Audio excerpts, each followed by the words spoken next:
Dear students, पिछले video में मैंने आपको जनसंख्या की समस्या से अवगत करवाया था, पॉपुलेशन प्रॉब्लम्स इंट्रोड्यूस करवाया था और आपको मैंने उसमें कई चीज़ें बताई थी। आज के वीडियो में उसी टॉपिक को हम कंटिन्यू करते हैं। इस चैप्टर में जनरली आपसे यही पूछा जाता है कि जनसंख्या विस्फोट के कारण क्या हैं, पॉपुलेशन एक्सप्लोजन के रीजंस क्या हैं।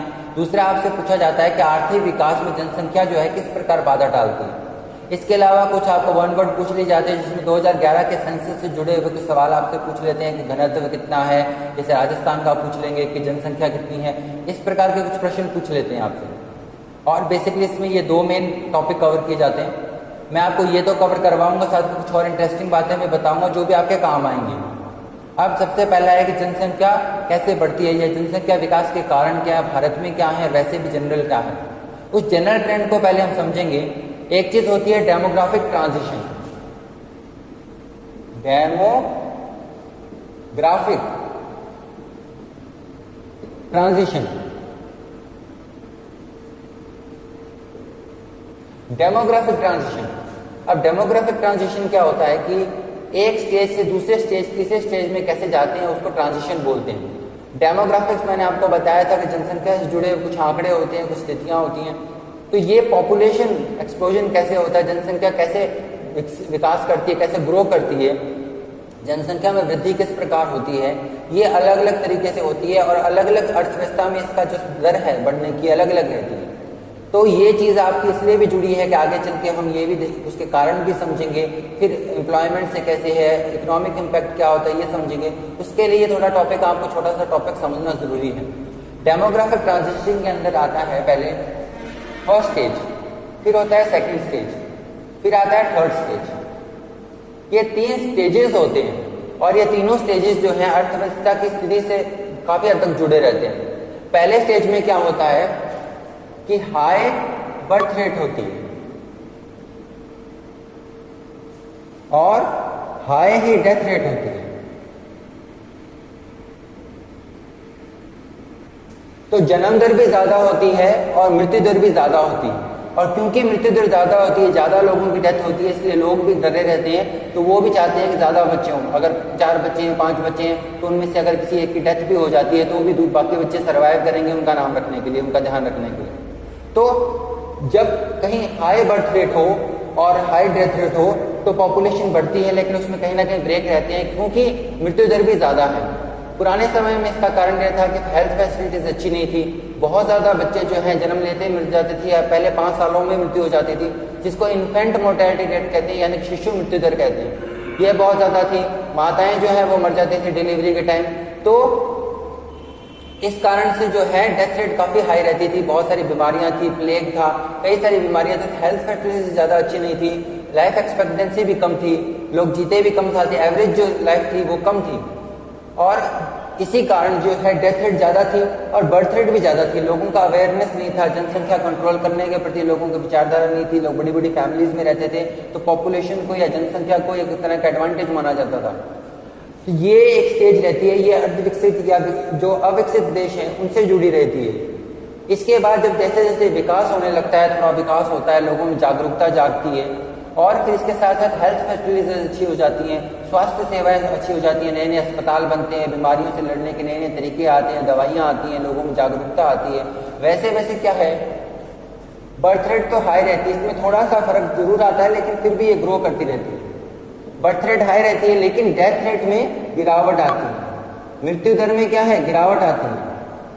मृत्यु दर में गिरावट आती है, डेथ रेट अभी भी हाई रहती है।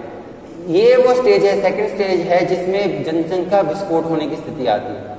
जैसे जैसे देश विकास करता है, स्वास्थ्य सेवाओं में सुधार आता है, लेकिन उसके साथ साथ डेथ रेट गिरने के साथ साथ बर्थ रेट तो वैसे ही बढ़िया रहती है। और इसी कारण से पॉपुलेशन एक्सप्लोजन हो जाता है। पॉपुलेशन एक्सप्लोजन, जनसंख्या विस्फोट होता है। तो ये जो स्थिति है, सेकंड स्टेज जो है, इसके अंदर क्या है, जनसंख्या बहुत तेजी से बढ़ती है और जनसंख्या विस्फोट होने की संभावना रहती है। उसके बाद जैसे और विकास की दर बढ़ती है, वैसे वैसे लोगों में जागरूकता भी बढ़ती है, वैसे वैसे लोग फैमिली प्लानिंग के महत्व को समझते हैं, जनसंख्या को नियंत्रित करने को समझते हैं। सरकारें भी इसमें बहुत ज्यादा एक्टिवली पार्टिसिपेट करती हैं। जब लोगों का जीवन का स्तर बढ़ता है, उनकी आमदनी बढ़ती है, आय बढ़ती है, तो छोटे परिवार प्रेफर करते हैं। जैसे जैसे लोगों की आय बढ़ेगी, लोगों की आमदनी बढ़ेगी, वैसे वैसे छोटे परिवार प्रेफर करेंगे ताकि उस आय का ज़्यादा से ज़्यादा लाभ उठा सकें, अच्छा लिविंग स्टैंडर्ड मेंटेन कर सकें, जो जीवन की शैली है उसको बहुत अच्छा सुधार कर सके, बच्चों को अच्छे से अच्छा एजुकेशन प्रोवाइड करा सके, बढ़िया से बढ़िया पढ़ा सकें, अच्छे कपड़े पहन सकें, अच्छा खा सके, पी सकें, दुनिया भर में घूम सकें।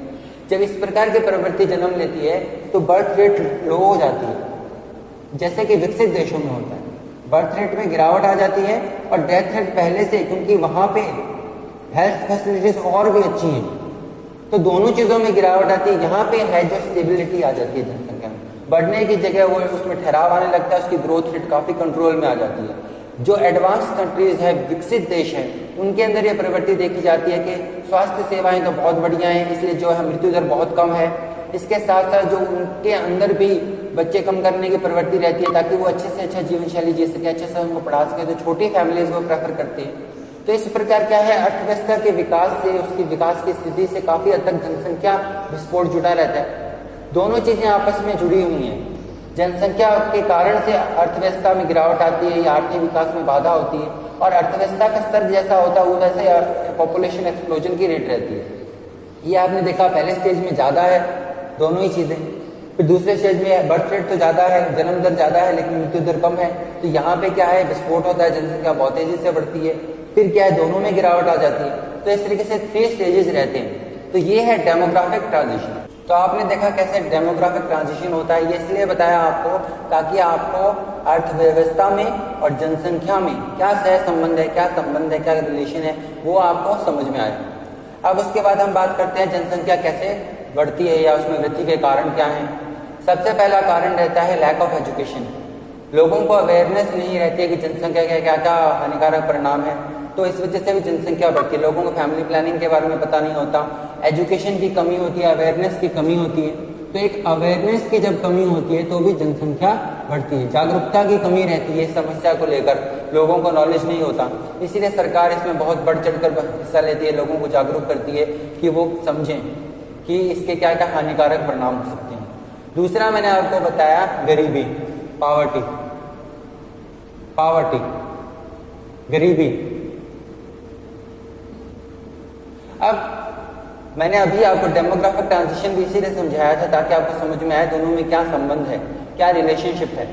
देखिए, गरीबी की वजह से जनसंख्या बढ़ती है और जनसंख्या बढ़ती है तो गरीबी बढ़ती है, दोनों एक दूसरे को बढ़ावा देते हैं। इसे बाद में जैसे विशेष सर्कल ऑफ पावर्टी में आपको समझाऊंगा, जब गरीबी समझेंगे तब भी आपको चीज समझाऊंगा।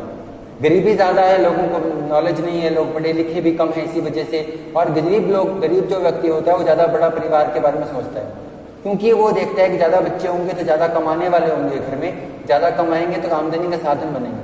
वो अपने बच्चों को एक कमाने वाला समझते हैं। जो छोटे, जैसे कि आप कई लोग देखें छोटी उम्र में बच्चों को काम पे लगा देते हैं, चाइल्ड लेबर की समस्या आती है, छोटे बच्चों को फैक्ट्रियों में लगा देते हैं, भीख मांगने लगा देते हैं।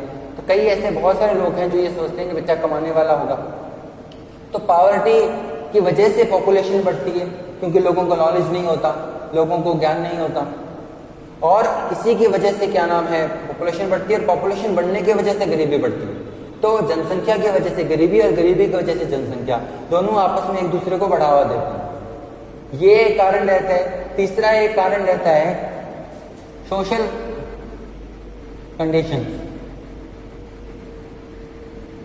पॉपुलेशन एक्सप्लोजन का एक कारण सोशल कंडीशंस भी रहती है। जैसे समाज की धारणा है भारत जैसे देशों में, उसमें परिवार को बहुत ज्यादा महत्व दिया जाता है, खास करके लड़के को ज्यादा महत्व दिया जाता है। तो इस कारण से भी जनसंख्या में काफी वृद्धि आती है कि समाज में उसी प्रकार का विचारधारा है कि परिवार बड़ा होना चाहिए, भविष्य में बुढ़ापे का सहारा रहेगा, इस प्रकार की विचारधारा रहती है। तो जनसंख्या इस वजह से बढ़ती है क्योंकि सोशल थिंकिंग, इस प्रकार के सामाजिक विचारधारा में इन चीजों को ज्यादा महत्व दिया जाता है।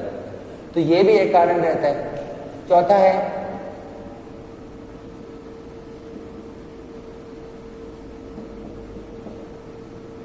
शादी की उम्र भी बहुत इंपॉर्टेंट है। भारत में पहले काफी कम उम्र में शादी कर दी जाती थी, आज भी बाल विवाह होते हैं। तो इसकी वजह से भी जो है जन्म दर बहुत ज्यादा है। भारत में बहुत जल्दी शादी कर दी जाती है, खास करके पहले, आज भी चाइल्ड मैरिज होती है। तो ये भी एक कारण रहता है जिसकी वजह से जनसंख्या में काफी वृद्धि हुई। इसीलिए सरकार ने 18 साल लड़की के लिए और 21 साल लड़के के लिए तय कर दी गई, ताकि कहीं ना कहीं इस पर कंट्रोल किया जा सके। तो बेसिकली ये कुछ प्रमुख कारण हैं जिनकी वजह से जनसंख्या भारत में तेजी से फैल रही है। आर्थिक विकास की दर बहुत कम है, परिवार को बहुत ज़्यादा महत्व दिया जाता है। तो पॉपुलेशन कैसे एक प्रॉब्लम बन सकती है, इसके बारे में लोगों की अवेयरनेस कम है। पॉपुलेशन कैसे बढ़ सकती है, इसके लिए अवेयरनेस कम है। ये कई कारण रहते हैं, और भी कुछ रीजन हैं इनकी वजह से भारत में जनसंख्या तेजी से विस्फोट कर रही है। लोगों इसके बारे में जागरूक कम है। अब पिछले कुछ सालों में सरकार ने कैंपेन चलाया है, पॉपुलेशन पॉलिसी बनाई है, जिसके कारण इसमें जो वृद्धि दर है उसमें गिरावट आई है। लेकिन अभी भी हम बहुत तेजी से ग्रो कर रहे हैं और जल्दी चाइना से भी ज़्यादा हमारी पॉपुलेशन हो जाएगी। इस जनसंख्या के कई हानिकारक परिणाम हैं, वो आगे देखते हैं। अगला क्वेश्चन जो आपसे कई बार पूछा जाता है कि आर्थिक विकास में बाधा किस तरह से है।